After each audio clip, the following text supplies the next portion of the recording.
Hello everyone, this is Khan, and this is the Mizuno Hyperwarp Elite, and we are here to talk about this shoe. Okay everyone, let's look at the specs and features for the Mizuno Hyperwarp Elite. And if you think this is the Hyperwarp Elite, then you're wrong, because this is the Hyperwarp Elite. And I bet you couldn't tell unless I held them side by side. This is the Hyperwarp Pure. And why did I try and fool you? It's just to show you that superficially these shoes look very, very similar. I guess you can tell a little bit because of the paint scheme on the midsole right there.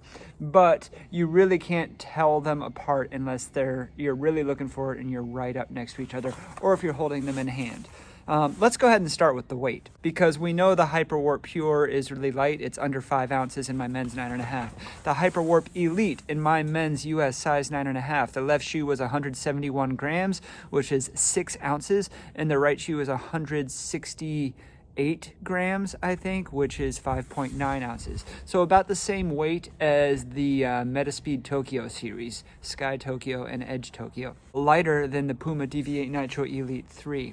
What makes these shoes different, other than the weight, is that there is a dual density midsole in the Hyperwarp Elite. It has a top layer of PEBA, and it's a supercritical PEBA, and it has a bottom layer of supercritical TPEE. But they both have a full-length carbon fiber plate, 3D carbon fiber plate with a little wing on the medial side there, and I think that is to add some stability. They also don't have a very aggressive heel bevel or toe bevel like the Rebellion series racing shoes do. Other than that, I don't really want to repeat all of the talk I had about the upper, because I've said all of it in my Hyperwarp Pure video, but it's a single layer fine mesh upper that, if it fits similarly to the Hyperwarp Pure, it hugs the foot really well. It's very true to size. Decent amount of padding around the collar here, but a fairly flexible heel counter. Looks like we actually do have a sock liner, but it is non-removable. There is no gusseted tongue. It's just a very thin, faux suede tongue, and we do have the serrated laces. So the upper is great if it's similar to this one. The midsole, I guess we'll see when we get it on the run tomorrow. And the outsole is the same as the Hyperwarp Pure. So we have that G3 rubber in the very thin strips there. Full coverage on the midfoot, but only a couple of strips in the rear foot. But it's the strips rather than, the really densely covered G3 like you get on the Rebellion series. I think that's all I have to say about the specs and features. I'm going to take these on a solid state run tomorrow, hopefully 12 miles, where I'm doing anywhere between 6 to 8 of those miles at a good clip, somewhere between half marathon and marathon pace. And I'll talk to you after that.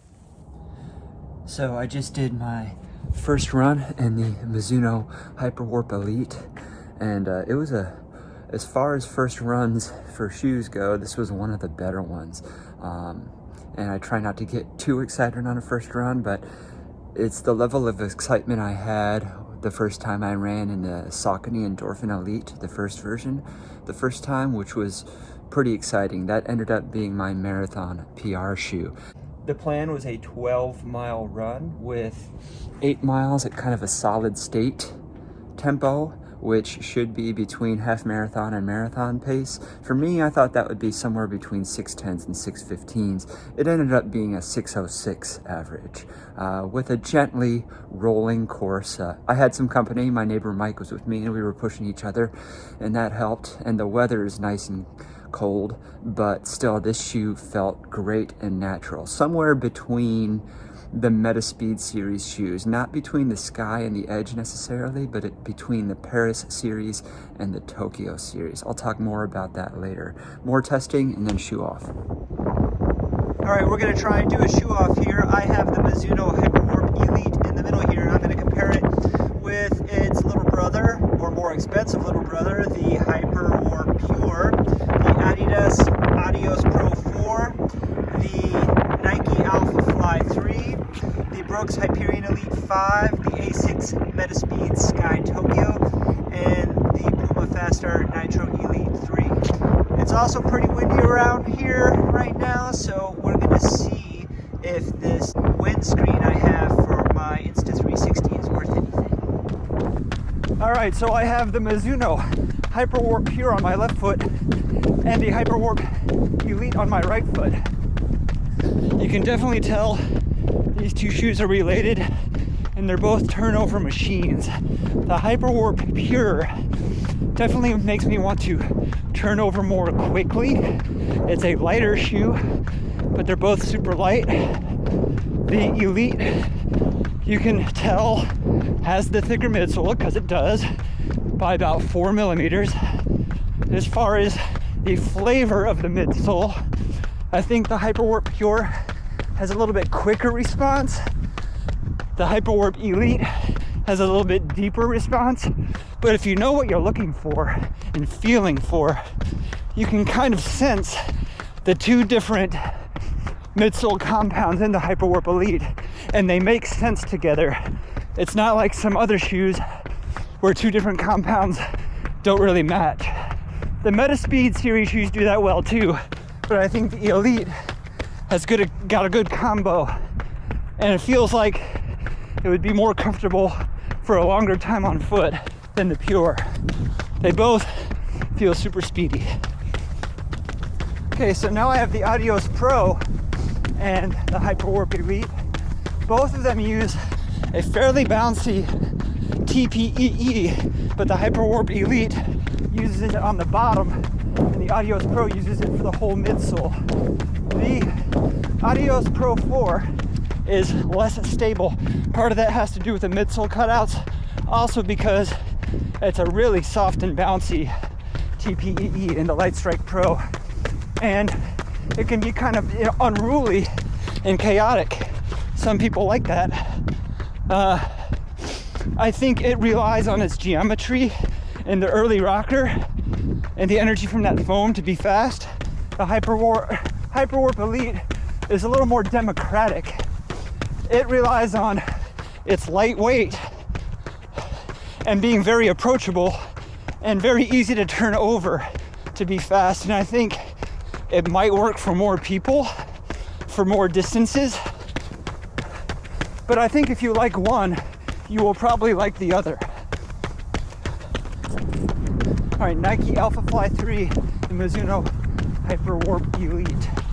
The AlphaFly 3 is a bit more stable in the forefoot because of that wide platform and those AirPods, which are pretty solid compared to a foamy midsole. However, the response in the AlphaFly, if you're rocking back on the heel, you get that soft Zoom X response. If you're cranking off the forefoot, it's a bit more firm, very mechanical. The Mizuno Hyperwarp Elite is less mechanical. It's more fluid. It's more like wherever you land, graze the heel, land on the midfoot, get up on the forefoot, you're gonna get a pretty fluid and predictable response, which has some good energy to it. It's not as mechanical, not as poppy, but you get a lot of energy from it, and it's a very inviting, energetic response. All right, I have the Brooks Hyperion Elite 5 and the Mizuno Hyperwarp Elite. Next to the Hyperwarp Elite and some of the other shoes, it's getting windier, the Hyperion Elite 5 seems to have a pretty flat geometry. It feels not rockered at all, and it is pretty not rockered. But what I'm also noticing is the DNA Gold midsole, which is the supercritical EVA, is a little bit softer and a little bit less snappy than the midsole in the Hyperion Elite, or excuse me, in the Hyperwarp Elite. It's almost like the Hyperwarp Elite takes elements of the Adios Pro 4 and the Hyperion Elite 5 and puts them together, maybe with a little bit of Metaspeed Tokyo in there. We'll see, because that's what's up next. All right, ASICS Metaspeed Sky Tokyo and Mizuno Hyperwarp Elite. So these shoes are similar in that they both are dual density with two different superfoam compounds that go together well. They also both have pretty level, non-scooped or less scooped plate positions, although I think the Hyperwarp Elite has a plate that's more in the middle of the midsole rather than closer to the foot like the Metaspeed Sky Tokyo. The Sky Tokyo is a couple millimeters higher, and side by side I can feel that. However, the Hyperwarp Elite is a little bit more calmed down and in control. I don't want to say stable, but you feel more in tune and more in charge. But if you want the big bounce, you get a little bit more of that from the Metaspeed Sky Tokyo. They're about the same weight and similar geometries. These two are the most alike out of anything that I've compared today. But there are some subtle differences that I'll want to talk about in the shoe talk. All right, here it is, the PUMA Fastar Nitro Elite 3 and the Mizuno Hyperwarp Elite. Hope you guys can hear me in this wind.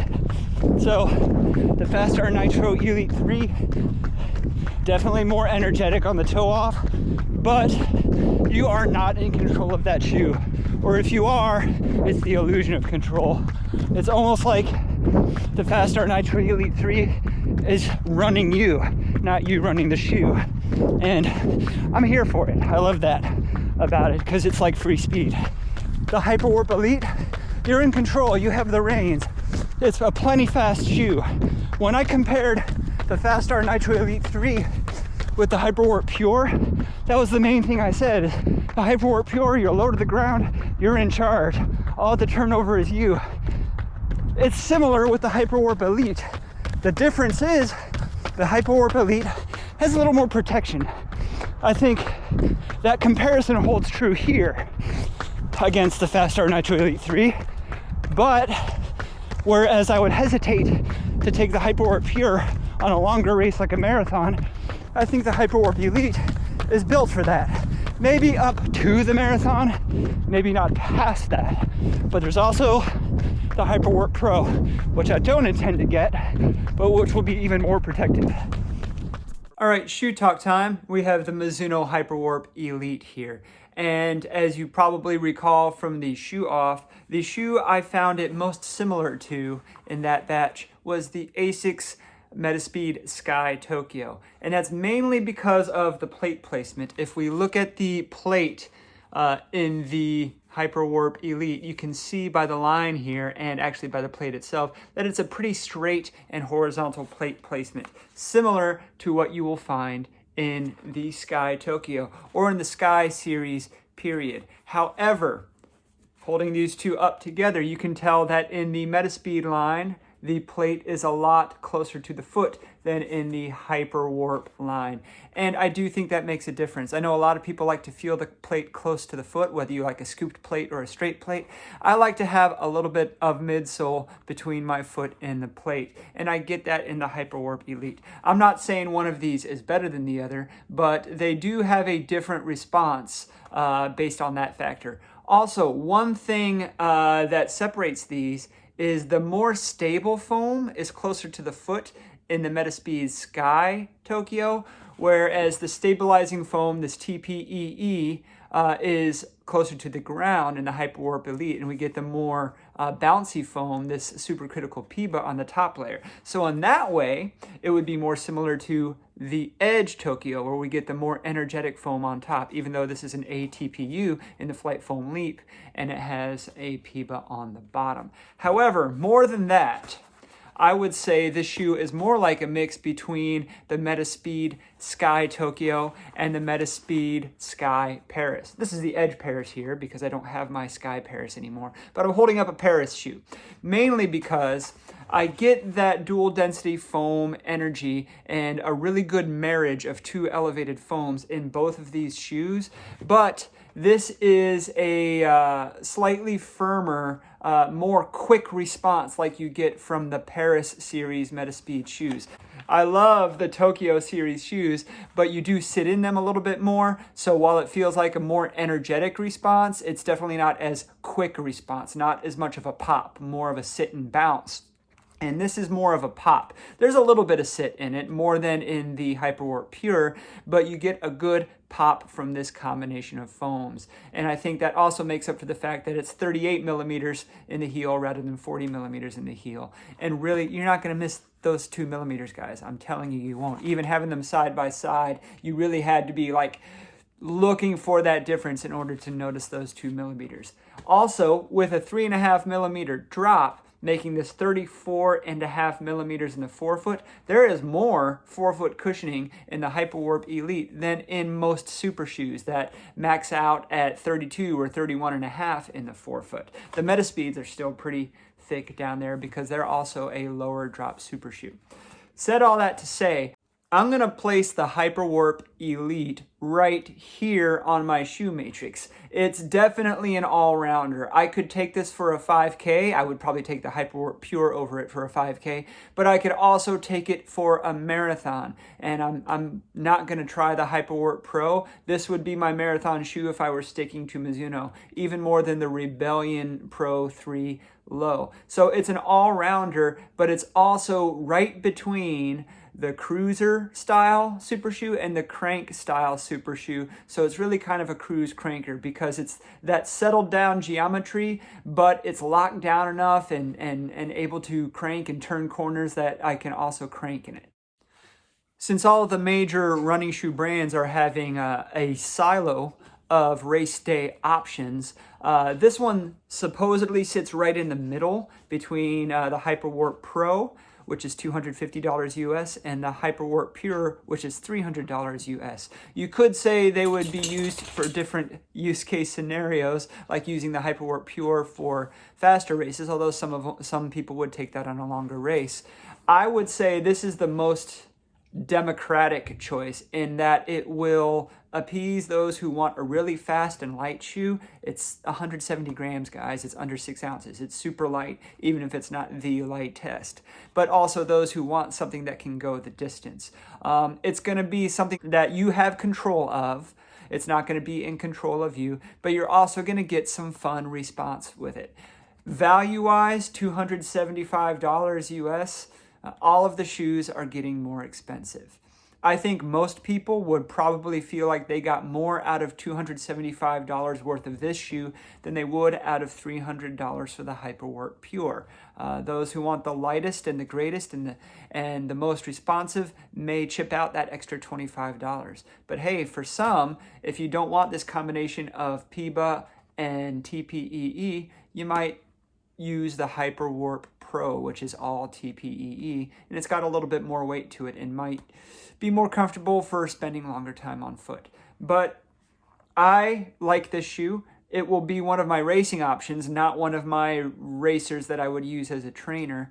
And I've got a lot of races coming up in the spring, including a new focus race that I will talk about in a separate video. Thanks for watching my shoe talk. This has been the Mizuno Hyperwarp Elite. Don't forget to like, subscribe, ding the bell for notifications, and we'll see you on the next run.